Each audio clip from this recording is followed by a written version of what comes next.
14-year-old girl is dead and a 16-year-old girl is now facing homicide charges. 2022년 여름밤, 미국의 한 월마트 주차장. 그곳에서 벌어진 단 몇 분간의 충돌, 그리고 14살 소녀는 다시는 집으로 돌아오지 못했어요. 2022년 여름, 미국 테네시주 내슈빌에서 한 사건이 벌어집니다. 내슈빌은 약 70만 명이 거주하고 있어요. 그리고 그해 여름, 그곳에는 2명의 어린 소녀가 살고 있었습니다. 16살 이사벨 잭슨, 그리고 14살 말리아 파월. 이렇게 사건의 중심에 있는 인물들이요. 이렇게 너무 어린 경우에는 그들의 삶에 대해서 알려진 것이 많지 않아요. 그래서 두 소녀 중에서 비교적 더 많은 정보로 알려진 쪽은 말리아였어요. 말리아 파월은 2008년 2월 20일 테네시주 내슈빌에서 태어납니다. 그곳은 그녀의 부모 에보니 리들리와 레리 파월의 고향이기도 했어요. 물론 말리아의 삶에 대해서 아주 자세하게 기록이 남아있는 건 아니에요. 하지만 한 가지는 분명하게 알려져 있었어요. 그녀는 사랑이 많은 중하층 가정, 서민층에서 자랐다는 것. 여기서 중하층 가정, 좀 의아하죠? 요즘 같은 시대에 뭐 돈으로 계급을 나누는 거냐라고 말할 수도 있는데요. 그런데 제가 이렇게 이야기하는 이유가요. 미국이라는 나라는 그 사람의 사는 동네의 수준을 보고 어느 정도 가정 형편인지를 좀 구분하는 편이거든요. 그래서 동네를 고를 때 안전한 동네는 집값이 좀 비쌉니다. 물론 학군이 좋은 곳도 집값이 비싸죠. 그런 곳은 당연히 안전하니까요. 그런데 이 말리아 가족은요, 테네시주 내슈빌에서도 좀 상대적으로 소득 수준이 낮고 범죄율이 높은 편에 속하는 거주 지역에 살고 있었어요. 말리아는 세 남매 중 막내였어요. 그래서 어릴 때부터 삼촌과 이모들, 그리고 두 오빠에게 많은 사랑을 받으며 자랐어요. 오빠들의 이름은 조스 파월과 제셀 파월이었습니다. 두 오빠는 말리아보다 나이가 꽤 많았어요. 그래서 말리아가 사춘기에 접어들 무렵 오빠들은 이미 20대가 되어서요. 각자의 성인 생활을 시작하고 있었습니다. 그렇기 때문에 어쩌면 집 안에서 말리아는 외동딸처럼 지내는 시간이 더 많았을지도 몰라요. 그리고 자연스럽게 말리아와 어머니의 관계는 점점 더 가까워졌다고 해요. 사건이 벌어졌을 때 말리아는 겨우 14살이었어요. 부이들 스쿨에서 8학년 과정을 막 마친 상태였죠. 미국에서는 중학생의 마지막 학년입니다. 그래서 이제 말리아는 고등학교에 올라갈 준비를 하고 있었어요. 새 학교도 이미 정해져 있었습니다. 히로드 하이스쿨. 말리아는 그 학교에 이미 등록까지 마친 상태였대요. 많은 친구들이 그렇듯이요. 새로운 학교, 새로운 환경을 앞두고 조금 긴장하고 있었습니다. 하지만 말리아는 달랐어요. 아, 빨리 학교 가고 싶다. 오히려 그런 말을 하고 다니는 아이였대요.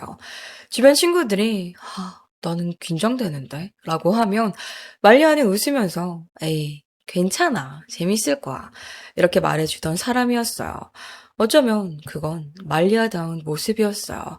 보이들 스쿨에 다니는 동안에도 말리아는 학교에서 꽤 인기 있는 학생이었어요. 말리아는 노력도 했고요. 타고난 재능도 있었대요. 그래서 금세 눈에 띄기 시작했죠.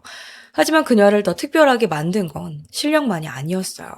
그녀는요, 친절했고, 그리고 유쾌했고, 사람들을 이끄는 힘이 있었다고 해요.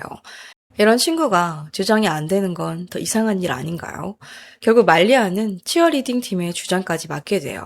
그렇다고 해서 영화나 드라마에 나오는 전형적인 치어리더 같은 모습은 아니었어요. 거기서 보면 치어리더들은 되게 차갑거나 자기 중심적이거나 누군가 쉽게 다가갈 수 없는 것처럼 막 도도하게 보이잖아요. 하지만 말리아는 그런 이미지와는 달랐어요. 말리아는 항상 모두에게 친절한 아이였어요. 에너지가 넘쳤고요. 그리고 상대가 인기 있는 학생인지 아닌지는 그녀에게 중요하지 않았습니다. 몇몇 선생님들은 말리아를 이렇게 기억해요. 항상 모두를 웃게 만드는 아이. 그 말처럼 말리아는 흔히 우리가 말하는 드라마 속 악역보다는 반 분위기를 밝게 만드는 아이에 더 가까웠죠. 그래서였을까요? 2022년 6월 20일 그날 밤 벌어진 일은 말리아를 알고 있던 모든 사람들에게 더 큰 충격으로 다가올 수밖에 없었습니다. 그때는 방학 기간이었어요. 그래서 말리아가 친구들과 밖에서 시간을 보내는 건 그리 특별한 일이 아니었어요. 그리고 그날도 처음에는 평소와 다르지 않았습니다. 하지만 안타깝게도 이 사건의 수사 기록은 지금까지 단 한 번도 공개된 적이 없어요. 그래서 사건의 여러 부분에는 비어있는 시간이 많다는 점 이해해 주세요. 대표적인 게 바로 사건이 벌어지기 전 몇 시간 동안 말리아가 어디서 무엇을 했는지입니다. 말리아의 어머니 에보니가 언론에 밝힌 내용에 따르면요. 그날 오후 말리아는 친구들을 만나기 위해 집에서 멀지 않은 공원으로 나갔다고 해요. 친구들끼리는 자주 있던 약속이었습니다. 그래서 어머니도 크게 걱정하지 않았다고 해요. 말리아는 이때 통금 시간이 10시였다고 하는데요. 그래서 어머니는 딸이 밤 10시를 넘기지 않는다면 친구들을 만나러 가는 건 별로 문제가 될 일이 아니었어요. 물론 그때는 몰랐습니다. 그날 오후 딸과 나눈 그 짧은 인사가 마지막이 될 거라는 걸요. 살아있는 말리아를 보는 마지막 순간이 될 줄은요. 말리아가 정확히 몇 시에 집을 나섰는지, 공원에서 친구들과 얼마나 시간을 보냈는지는 알려져 있지 않아요. 하지만 한 가지는 분명해요. 밤 10시가 조금 되기 전 말리아와 친구들은 디커슨 파이크 거리에 있는 월마트에 있었습니다. 그리고 바로 그곳에서 또 다른 청소년 무리와 마주치게 되는데요. 그 무리 안에는 16살 이사벨 잭슨이 있었습니다. 이사벨에 대해 알려진 정보는 거의 없어요. 다만 그날 그녀가 몇몇 친구들과 함께 마트 진열대 사이를 돌아다니고 있었다는 것, 그리고 그곳에서 물건을 훔치고 있었다고 해요. 그건 먹고 살기 위해서 어쩔 수 없이 한 절도라기보다는요, 반항심에 가까운 행동으로 보였어요. 게다가 꽤 대놓고 행동했던 것 같아요. 말리아와 그 친구들이 그들 옆을 지나가던 중에 말리아가 그 모습을 보고 한마디를 했기 때문인데요. 너희들 지금 물건 훔치고 있는 거지? 여기서 분명히 짚고 넘어가야 할 게 있는데요. 이 두 무리는 이전부터 알고 지내던 사이는 아니었대요. 말리아는 이사벨을 몰랐고요. 이사벨도 말리아를 몰랐습니다. 양쪽 친구들 역시 서로 초면이었어요. 그런데 그 한마디가 두 무리 사이에 공기를 완전히 바꿔놓은 거죠. 이후 짧은 말다툼이 시작돼요. 가장 먼저 반응한 건 이사벨이었습니다. 야, 너 나랑 저기 밖에 나가서 한판 붙을래? 이사벨은 말리아를 노골적으로 도발했어요. 하지만 말리아는 그 말을 받아들이지 않았죠. 그냥 무시했어요. 그리고 쇼핑을 계속했고 친구들과 함께 매장을 나갔습니다. 하지만 두 무리는 월마트 밖에서 다시 마주치게 돼요. 지금 제가 설명드리는 내용은요, 공식 자료와 현지 언론이 보도한 내용을 따라서 이야기해 드리는 거예요. 평소 제가 다른 사건들을 다룰 때와 같은 방식입니다. 이 말이 조금 이상하게 들릴 수도 있는데요. 그런데 왜 굳이 이 부분을 강조하는지는 조금 뒤에 이해할 수 있을 거예요. 자료에 따르면 말리아 일행은 자신들보다 나이가 조금 더 많은 친구의 차를 타고 월마트에 왔습니다. 미국은요, 만 16세부터 제한적으로 운전면허를 취득해서 운전을 할 수가 있습니다. 그래서 말리아보단 나이가 많은 운전을 할 수 있는 친구의 차를 타고 월마트에 온 거였죠. 반면 이사벨 일행은 근처 버스 정류장 쪽으로 향하고 있었어요. 그 과정에서 두 무리는 다시 마주쳤습니다. 그리고 다시 말다툼이 벌어집니다. 짧은 언쟁은요, 결국 몸싸움으로 번졌고 이사벨과 말리아가 서로 맞붙게 돼요. 공식 정보가 부족하기 때문에 누가 먼저 싸움을 시작했는지, 양쪽 친구들이 어디까지 개입했는지는 정확히 알 수 없어요. 하지만 결과만큼은 분명했습니다. 싸움 도중 어느 순간 이사벨은 날카로운 흉기를 꺼냈어요. 그리고 말리아의 목과 가슴을 공격하기 시작합니다. 공격은 말리아가 더 이상 저항하지 못할 때까지 계속됐습니다. 그때는 이미 이사벨의 친구들도 그녀를 두고 떠난 뒤였대요. 그리고 자신이 무슨 일을 저질렀는지 깨달은 뒤에도 이사벨은 크게 소란을 피우지 않았습니다. 눈에 띄지 않으려는 듯 침착하게 집으로 돌아갔죠. 반면 말리아의 친구들은 완전한 패닉 상태에 빠졌어요. 그들은 곧바로 응급구조대에 신고했고요. 이후 말리아의 부모에게도 연락이 됐습니다. 말리아는 즉시 가장 가까운 병원으로 옮겨져요. 하지만 그녀의 몸에는 이미 10군데가 넘는 깊은 자상이 남아 있었어요. 의료진은 말리아를 살리기 위해서 최선을 다했습니다. 상태를 안정시키려고 생명을 붙잡기 위해 애썼어요. 하지만 결국 그 노력은 실패로 끝나게 돼요. 말리아는 병원에서 숨을 거뒀습니다. 아버지 레리는 그 소식을 큰딸 의붓딸을 통해 들었다고 회상합니다. 당시 그는 에보니와 이미 헤어진 상태였고요. 같은 집에서 살고 있지 않았대요. 서로 각자 다른 파트너와 가정을 꾸리고 있었죠. 그런데 하필 그날은 레리의 생일이었습니다. 그는 세 자녀, 웨이브 딸들과 함께 시간을 보내기로 약속한 상태였어요. 원래라면 아이들에게서 생일 축하해 라는 말을 들으면서 웃고 있었을 날이었습니다. 하지만 그에게 도착한 건 축하 메시지가 아니었어요. 말리아가 세상을 떠났다는 믿기 힘든 소식이었죠. 10대 소녀가 갑작스럽게 살해당한 이 사건은 다음날 아침 뉴스 헤드라인을 장식해요. 그리고 내슈빌 시민들은 큰 충격에 빠집니다. 물론 최근 몇 년 사이에요. 내슈빌의 치안이 나빠지고 있다는 말은 계속 나오고 있었어요. 하지만 이 사건은 단순한 치안 문제처럼 보이지 않았던 거예요. 요즘 청소년들 사이 폭력이 너무 심해진 거 아니야? 그런 말까지 나오기 시작했죠. 무엇보다 피해자가 너무 어렸습니다. 말리아는 겨우 14살이었어요. 그리고 사람들은 그녀를 살해한 사람이 자신보다 단 2살 많은 소녀였다는 사실에 더 큰 충격을 받았습니다. 내슈빌 경찰서는요, 그날 밤 곧바로 수사에 착수해요. 먼저 경찰은 월마트에서 말리아와 함께 있었던 친구들을 조사합니다. 친구들은 사건 직전 상황을 상세히 설명할 수 있었는데요. 가해자의 외모도 기억하고 있었어요. 하지만 문제는 그들이 이사벨을 처음 봤다는 점이었습니다. 이름도 몰랐고요. 주소도 몰랐어요.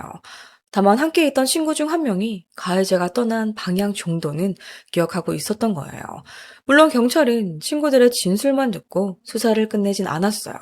다음으로 확보한 건 월마트 부지 안에 설치된 CCTV 영상이었는데요. 영상을 통해서 경찰은 싸움 장면을 직접 확인할 수 있었어요. 그리고 말리아의 친구들의 진술이 사실이라는 것도 확인됐죠. 이제 남은 건 하나였어요.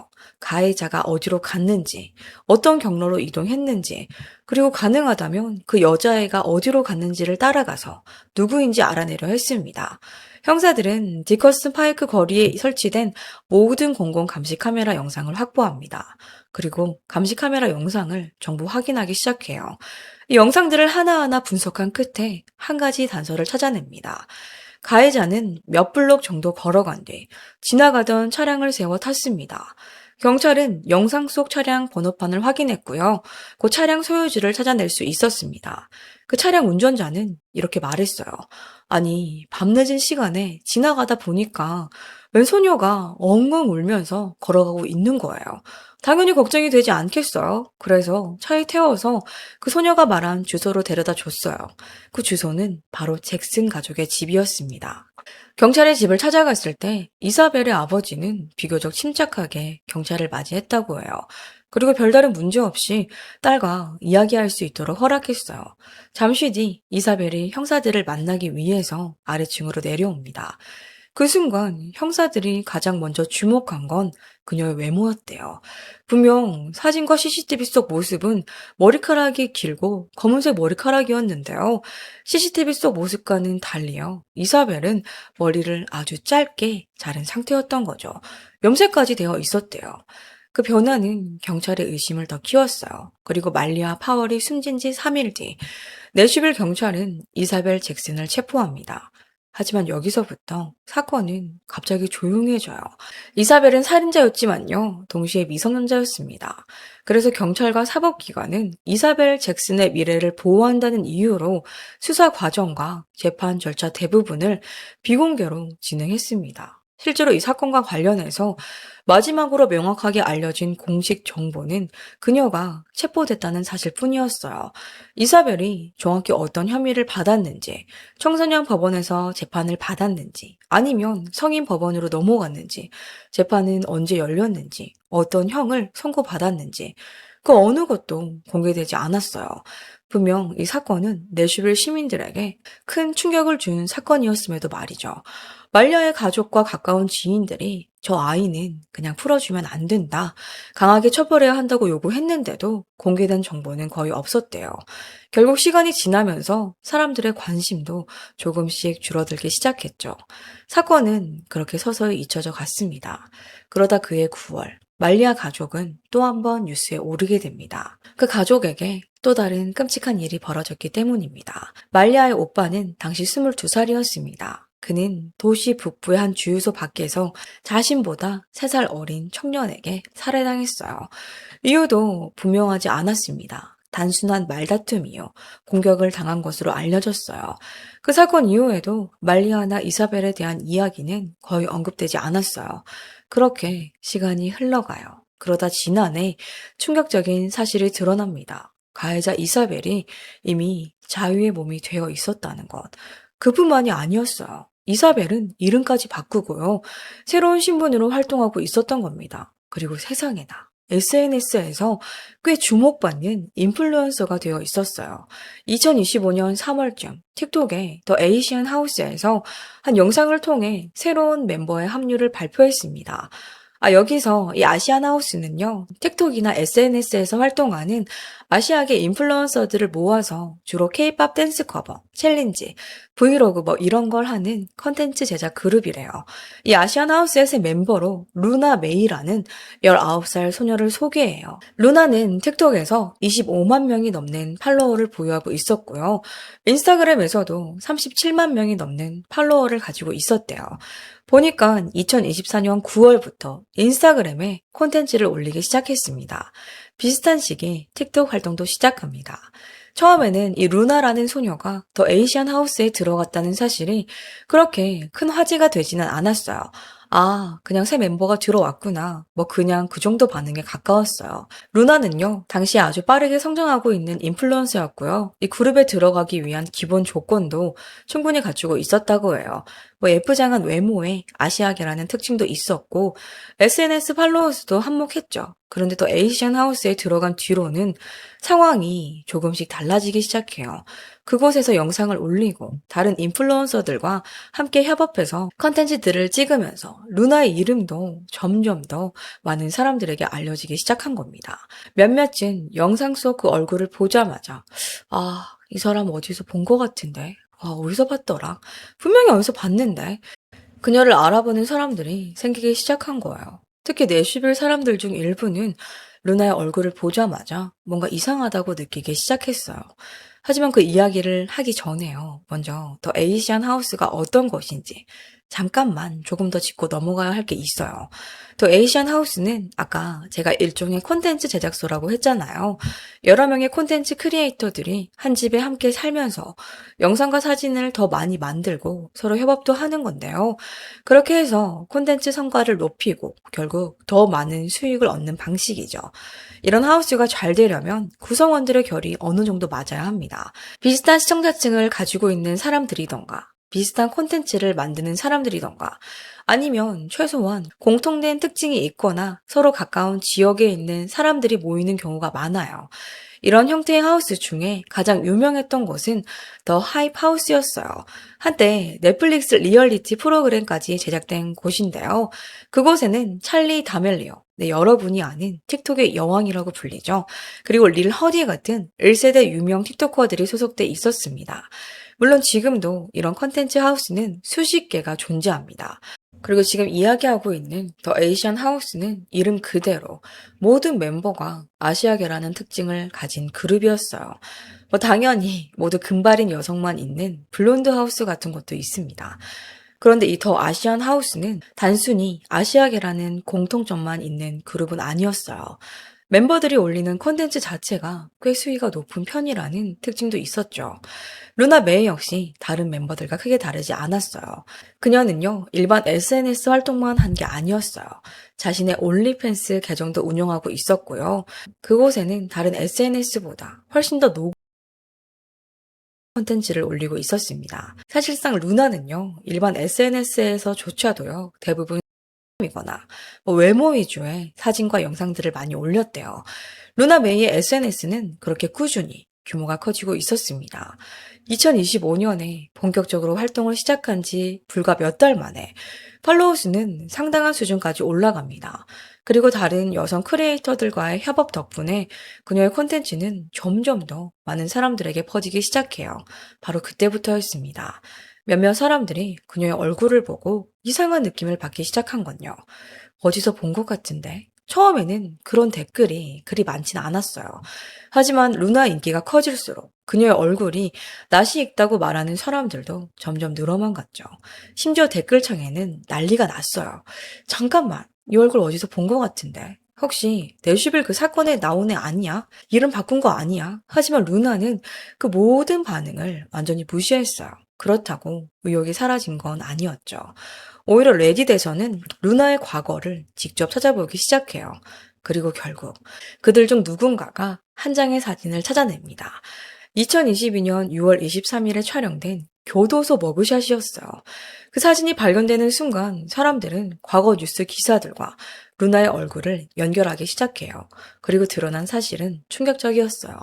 루나 메이의 진짜 정체는 이사벨 잭슨이었던 겁니다.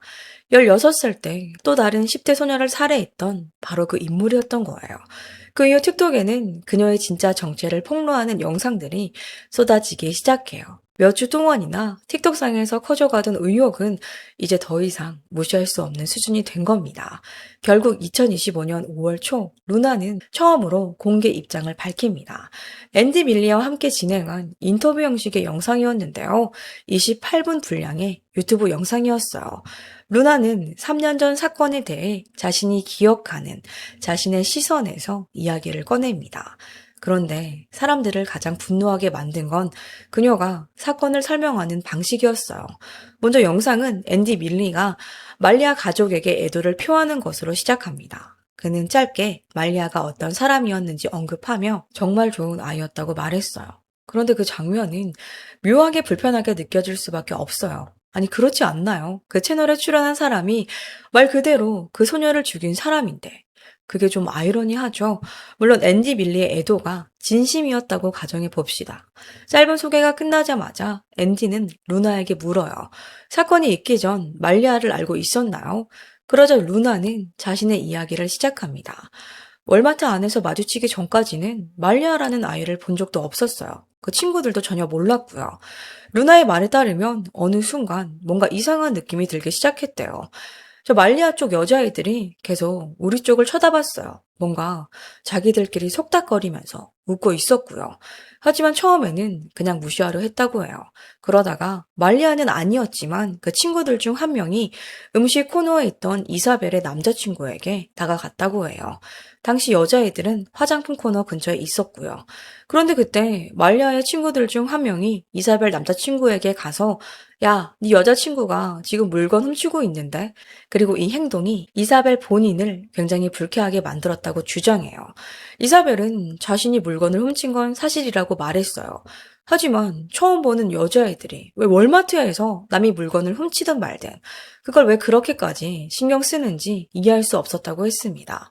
게다가 굳이 자신의 남자친구에게까지 가서 그 이야기를 한 이유도 모르겠다고 말했어요. 그래서 이사벨은 친구들을 불렀어요. 야, 그냥 여기서 나가자. 기분 별로다. 그렇게 이사벨 일행은 마트 밖으로 나왔죠. 근데 자신들을 쳐다보던 여자애들 무리도 곧바로 뒤따라 나오고 있었다고 해요. 심지어 월마트 주차장을 가로질러서 밖에 있던 친구들과 합류하기 위해 자신들 쪽으로 다가왔다고 말했습니다. 이사벨의 주장에 따르면요. 이사벨과 그녀의 사촌은 싸움을 피하려고 월마트 밖으로 나와서 사촌의 차에 올라탔다고 해요. 그런데 분이 풀리지 않은 말리아와 그 친구들 무리가 무단으로 이사벨 사촌의 차 문을 열고 뒷좌석에 강제로 올라탔다는 거예요. 그리고 차 앞좌석에 있던 이사벨의 사촌이 들으라는 듯 이사벨을 향해 야, 너 왜 물건 더 안 훔치냐? 너 진짜 못생겼다며 비꼬듯 말했다는 거예요. 그때 이사벨은 이미 상당히 불쾌한 상태였다고 합니다. 그래서 제발 좀 그냥 내버려 둘 순 없어? 그러자 말리아 쪽 무리 여자애들이 차에서 내려서 너희들을 때리겠다고 위협하기 시작했다고 주장했습니다. 하지만 처음에는 그 말을 그렇게 심각하게 받아들이지 않았다고 해요. 그런데 이사벨은 친구들과 함께 월마트 전동 쇼핑카트를 가지고 장난치며 신경을 다른 데로 돌리려 했다고 해요. 하지만 무시한다고 끝나는 상황은 아니었습니다. 친구들과 장난을 치던 중에 차 문이 3개 닫히는 소리가 들렸다고 해요. 그 순간 겁을 먹은 이사벨은 친구들 쪽으로 달려갔어요. 그리고 근처 버스 정류장까지 같이 가달라고 부탁했다고 해요. 그들이 걸어가는 도중에 친구 한 명이 이사벨에게 접이식 칼을 돌려주었어요. 이 칼은요, 조금 전에 무언가를 열기 위해서 빌려갔던 칼이라고 했습니다. 이사벨과 친구들은 그대로 버스 정류장까지 걸어갔어요. 그리고 도착했을 때 다른 여자애들 무리가 자신들을 따라왔다는 걸 알게 됩니다. 이사벨의 말에 따르면요, 그들은 차 안에서 이렇게 소리쳤다고 해요. 왜 도망가? 겁쟁이야? 계속 그렇게 이사벨이 싸우도록 도발했다는 거예요. 점점 더 불안해진 이사벨은 마침 그곳에서 출발하려던 버스 기사에게 다가갔대요. 그리고 자신들과 그 여자애들 사이에 끼지 않게 버스 안으로 들여보내달라고 부탁했습니다. 하지만 기사는 거절했어요.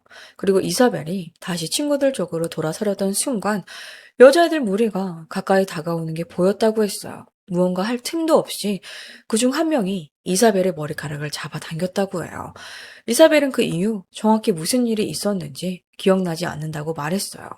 순간적으로 정신이 하얘졌다고 해요. 맞서 싸우거나 아니면 도망치거나 사람이 극한 상황에 놓이면요. 뇌가 자신을 보호하기 위해서 몸을 강하게 각성시키거나 때로는 현실감이 끊긴 듯한 상태로 들어가는 방어 반응을 말합니다. 이사벨은 당시 자신에게는 마치 뇌가 꺼진 것처럼 느껴졌다고 해요. 정신이 멍해졌고 요 몇 분 동안은 완전히 제정신이 아니었던 것 같았다고 말했어요. 그녀가 다시 정신을 차렸다고 주장한 건 누군가가 자신을 바닥으로 밀치고 있었고 쇼핑카트로 세게 때리기 시작한 뒤였다고 해요. 그리고 그 순간 몇 미터 떨어진 잔디밭 위에 한 여자아이가 쓰러져 있는 걸 봤다고 합니다. 마치 의식을 잃은 것처럼 보였다고 했어요. 하지만 아무도 그 아이를 신경 쓰지 않았고 오히려 자신을 때리는 데만 집중하고 있었다고 말했어요. 이사벨은 당시 상황이 너무 말이 안 된다고 느꼈다고 해요. 심지어 버스 정류장에 있던 한 남학생은 누구를 말리거나 도와주기는커녕 휴대폰을 꺼내 그 장면을 찍기 시작했다고 합니다. 이사벨은 그 모습이 너무 화가 났다고 말했어요. 그리고 떠날 기회가 생기자마자 이사벨은 곧바로 그 자리를 벗어났습니다. 자신들을 무자비하게 때리던 사람들에게서 빠져나와 방금 몇 분 동안 벌어진 그 일을 계속 머릿속으로 되새기며 집 방향으로 걸어가기 시작했다고 합니다. 중간쯤 갔을 때는 히치하이킹을 해서 차를 얻어 탔습니다. 그리고 그렇게 집까지 돌아갔다고 합니다. 집에 들어올 때 그녀는 손을 주머니에 넣고 있었다고 해요. 그리고 곧바로 몸을 씻으러 갔습니다.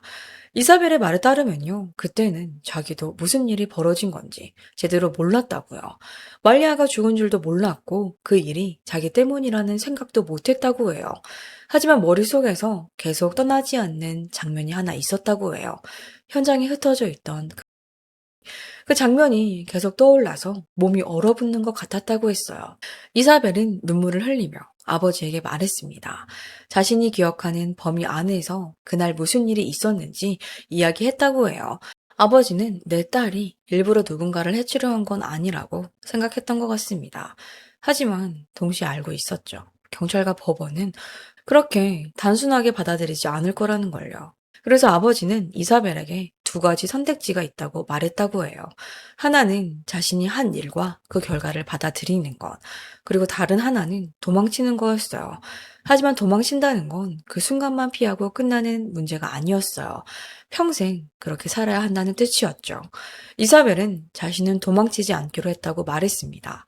난 도망 안 갈 거야. 난 그냥 나 자신을 지키려 했던 것 뿐인데 도망치면 사람들이 정말 내가 죄인이라고 생각할 거야. 그 사건은 6월 22일에 벌어졌습니다. 그리고 그날 이사벨은 내슈빌의 한 청소년 시설에 수감되죠. 그곳에서 이사벨은 다른 수감자들과 격리된 상태였다고 해요. 다른 아이들은 그녀가 무슨 일을 저질렀는지 알고 있었고 이사벨을 달가워하지 않는 분위기였다고 했어요. 하지만 영상에선 이사벨이 어떤 형을 받았는지 얼마나 오래 수감돼 있었는지에 대한 자세한 설명은 나오지 않았어요. 다만 이사벨은 자신의 행동이 정당 방위로 인정됐기 때문에 형량이 크게 줄었고 비교적 빨리 자유를 되찾을 수 있었다고 말합니다. 그리고 이 부분이 영상에서 가장 이해하기 어려운 대목이었어요. 왜냐하면요, 이때부터 이사벨은 자신을 점점 더 피해자처럼 이야기하기 시작해요. 그녀는 소년원에서 나온 뒤에도 학교로 돌아가지 않았다고 말했어요. 자신이 겪은 일을 누군가 알게 되면 보복을 당할까봐 두려웠다는 겁니다. 그리고 바로 그 시기에 이름을 바꾸고 새로운 삶을 시작하기 위해 일을 구하려 했다고 했어요. 하지만 법적으로 이름을 바꾼 상태가 아니었기 때문에 취업이 거의 불가능했다고 말했습니다. 결국 그녀는 올리팬스에서 콘텐츠를 만들게 되었다고 주장해요. 인터넷 세상은 자신의 과거를 숨길 수 있었기 때문이라는 겁니다. 듣기에 따라서는 그 사건 때문에 자신이 이런 일을 하게 됐다는 이야기처럼 들렸어요. 그러면요. 그럼 그 말은 마치 자신이 겪은 일이 한 사람의 생명을 빼앗은 일보다 더 끔찍한 일인 것처럼 들렸어요. 이 인터뷰 이후에 인터넷은 그야말로 폭발합니다. 루나 메이의 SNS에는요, 루나가 사건을 말하는 방식, 특히 스스로를 피해자처럼 포장하는 이런 태도를 비난하는 댓글들이 쏟아집니다. 그 중에는 이런 말도 있었어요. 7번 넘게 정당 방위가 아니다. 이런 댓글들은 빠르게 퍼져나갔죠. 그리고 이사벨은 틱톡 계정을 통해 그 반응들에 직접 답하기 시작합니다. 그런데 그 방식은요, 팟캐스트에서 보였던 모습과는 많이 달랐어요. 영상 속에선 울고 사과하던 모습과는 달리요.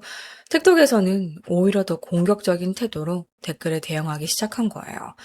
아니, 사람들은 그날 무슨 일이 있었는지도 모르면서 왜 나를 마음대로 판단하려고 왔지? 그리고 그때 저도 계속 맞고 있었어요. 그 상황에서 어쩔 수 없이 일어난 일이었다고요. 그 점을 계속 강조했죠. 이런 대응 방식과 사건 자체는 틱톡에서 빠르게 퍼졌습니다. 그리고 결국 당시 이사벨을 알고 있었던 사람들도 하나둘 입을 열기 시작해요. 그중 가장 눈에 띄는 증언은 바네사라는 여성의 영상이었어요. 이사벨과 달리 바네사는 틱톡을 인플루언서 활동용으로 쓰는 사람이 아니었어요. 그냥 평범하게 사용하던 사람이었죠. 바네사는 이사벨이 하는 이야기를 듣고 가만히 있을 수가 없었어요. 전 이사벨과 같은 청소년 시설에 함께 있었어요. 그리고 몇 분짜리 짧은 영상에서 바네사는 이사벨이 팟캐스트에서 했던 여러 주장들을 하나씩 반박하기 시작해요. 이사벨이 다른 애들한테 해코지 당할까봐 격리됐던 게 아니고요. 체포 당시 약물 문제 때문에 금단 증상을 겪고 있었고 그래서 따로 분리돼 있었던 거예요. 당국은 이사벨이 중독됐던 여러 약물에서 벗어나게 하기 위해 격리 조치를 유지하고 있었다는 겁니다. 그리고 또 다른 이야기도 덧붙였어요. 이사벨은 피어싱 문제도 있었어요. 공연 공간에 있으려면요, 피어싱을 빼야 했는데 이사벨은 그걸 끝까지 거부했다고 해요. 그리고 그건 역시 그녀가 격리된 이유 중 하나였다고 주장했죠. 그러다 마침내 이사벨이 다른 수감자들과 함께 지내게 됐을 때 반에서는 이상한 점을 느꼈다고 했어요. 이사벨이 팟캐스트나 영상에서 말한 것과는 전혀 다른 이야기를 하고 있었기 때문이에요. 바네사의 말에 따르면요, 당시 이사벨은 말리아의 죽음을 정당방위라고 설명하지 않았습니다. 이사벨은 친구들과 함께 월마트에서 물건을 훔치고 있었고, 말리아와 친구들이 그 모습을 보고 농담을 하면서 월마트 안에서 갈등이 시작됐다고 했어요. 그 이후에 이사벨은 마트를 나와 주차장으로 향했습니다. 그리고 여자애들 무리가 뒤따라오면서 안에서 시작된 말다툼이 계속 이어졌다고 했습니다. 또 바네사의 말에 따르면요, 당시 원래 싸움 상대는 말리아가 아니었대요. 말리아의 친구 중 한 명이었다고 해요. 처음에는 말리아의 친구 한 명이 이사벨과 싸우려고 했는데 그런데 어쩌다 보니까 주변 친구들이 말리아에게 야, 네가 대신해 라는 식으로 싸움을 부추겼다는 겁니다. 그리고 그 결말은 우리가 이미 알고 있는 그대로였습니다. 바네사는 또 다른 이야기도 했습니다. 이사벨 걔는 싸움이 시작되기 전부터 친구한테 받은 장난치고 있었어요. 그리고 저한테 이렇게 이야기하더라고요. 강해 보이고 싶었다고 했어요. 더 어린 여자애들을 좀 겁주고 싶었다고. 바네사의 말에 따르면 이사벨은 싸움이 시작된 뒤 순간적으로 정신이 멍해졌다고 이야기했다고 해요. 자기는 그냥 때리고 있다고 생각했는데 실제로는 있었대요. 그리고 바네사는 한 가지를 분명하게 말했습니다. 적어도 제가 들었던 이야기에는 먼저 맞고 있었다거나 쇼핑카트로 맞다가 정신을 차렸다는 얘기는 없었어요. 오히려 이사벨은 이렇게 말했다고 합니다. 손에 칼을 들고 있는 걸 어느 순간 잊고 있었고 그냥 때린다고 생각하면서 계속 라고 했어요. 이 이야기는 팟캐스트에서 이사벨이 보여준 피해자 서사와는 분명히 다른 내용이었어요. 관에서는 또 이렇게 말했어요. 걔는 그 얘기하면서도 운 적 한 번도 없어요. 후회하는 것처럼 보인 적도 한 번도 없었고요. 그래서 반에서는 팟캐스트 영상을 봤을 때 오히려 더 화가 났다고 합니다. 제가 실제로 봤던 이사벨은 자기가 한 일에 대해서 후회하는 모습이 전혀 아니었거든요. 그리고 반에서는 또 다른 주장도 꺼냈습니다. 이사벨이 스스로 책임을 지기 위해 남겠다고 결심했다는 이야기 역시 사실과 다르다고 말한 겁니다. 바네사의 말에 따르면요, 이사벨은 예전에 자신에게 이렇게 말했다고 했어요. 아빠는 처음부터 나를 해외 친척 집으로 보내려고 했어. 비행기 표도 끊어줬고 외모 바꾸는 것도 도와줬어. 하지만 결국 그녀는 도망치지 못했어요. 계획을 실행하기도 전에요. 경찰이 이미 집에 도착했기 때문이라고 합니다. 물론 문제는 당시 재판 결과나 공식 자료가 거의 공개되지 않았다는 거예요. 그래서 지금도 누구의 말이 진짜인지 확실하게 판단하기는 쉽지 않습니다. 다만 이사벨의 형량이 짧았다는 사실은 적어도 사법부가 그녀의 행동을 어느 정도 정당방위로 판단했을 가능성을 보여주는 부분이기도 해요. 하지만 그녀를 실제로 알고 있었다는 사람이 완전히 다른 이야기를 하고 있다는 점에서 이사벨의 말을 그대로 믿기도 어렵습니다. 그리고 누가 진실을 말하는지를 떠나서 더 복잡하게 느껴지는 부분이 있는데요. 이사벨의 이야기를 듣다 보면요. 그녀 스스로가 자신을 이 사건의 피해자라고 생각하는 것처럼 보인다는 점이에요. 물론 정당방위 과정에서 누군가의 목숨을 빼앗는 일은 계획적인 살인과는 많이 달라요. 하지만 그렇다고 해서 이런 방식으로 자신을 피해자처럼 이야기하는 모습을 쉽게 공감하기는 어려워요. 개인적으로는 이사벨이 정말 정당방위였다고 믿고 있다고 해도 그 일 자체가 잘못이었다는 부분은 제대로 받아들이지 못하는 것처럼 느껴집니다. 그녀는 사건 자체보다 그 일 때문에 자기 삶이 얼마나 힘들었는지에 대해 더 집중하는 것처럼 보였어요. 어쩌면 자기 연민에만 갇혀 있는 것처럼 보이기도 해요. 하지만 반대편엔 딸을 잃은 가족이 있어요. 그리고 아직 평범한 삶을 제대로 살아보지도 못한 채 세상을 떠난 한 소녀가 있습니다. 반면 이사벨, 지금의 루나는 여전히 인터넷 속에서 돈을 벌며 살아가고 있습니다. 그리고 이 사건 역시 다시 사람들의 기억 속에서 조금씩 잊혀져 가는 것처럼 보입니다. 오늘 이야기는 여기까지입니다. 여러분은 혹시 이 사건을 알고 계셨나요? 이 사건에 대해 어떻게 생각하시나요? 댓글로 여러분의 생각을 들려주세요. 끝까지 시청해주셔서 감사합니다.